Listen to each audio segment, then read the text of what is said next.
L'État-providence, aujourd'hui, rencontre, nous dit-on, une crise.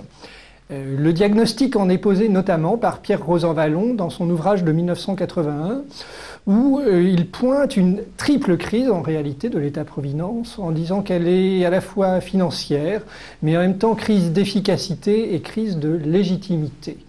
La crise financière, elle tient à la fin de cette période qualifiée par Jean Fourastier de « Trente Glorieuses ». Avec le ralentissement de la croissance, la montée du chômage, l'État-providence se trouve financièrement bousculé, puisque le financement est assis sur le facteur travail à travers les cotisations.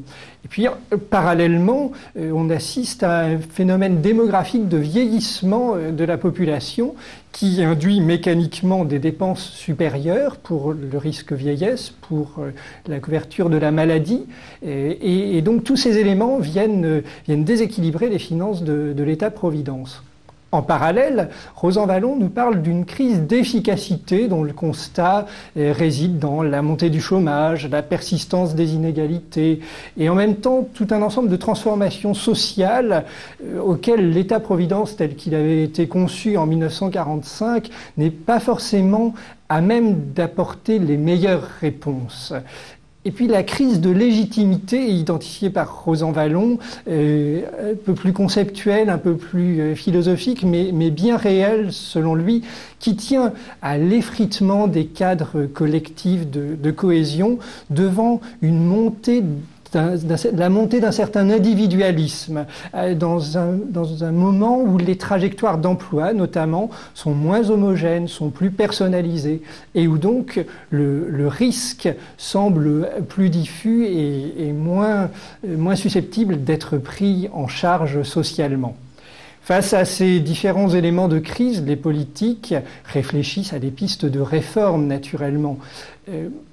Mais en particulier en termes de financement de la protection sociale. Dès 1991, la contribution sociale généralisée a voulu asseoir ce financement sur une assiette différente des simples revenus du travail.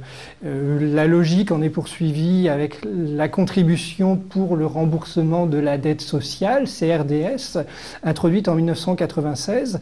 Et puis en cette rentrée 2007, on voit de nouveau, depuis l'été, des réflexions impulsé par le nouveau président de la République qui a voulu réfléchir à une TVA sociale. Il semble qu'on n'en prenne pas le chemin, mais le chantier du financement de la protection sociale est de nouveau, semble-t-il, aujourd'hui ouvert.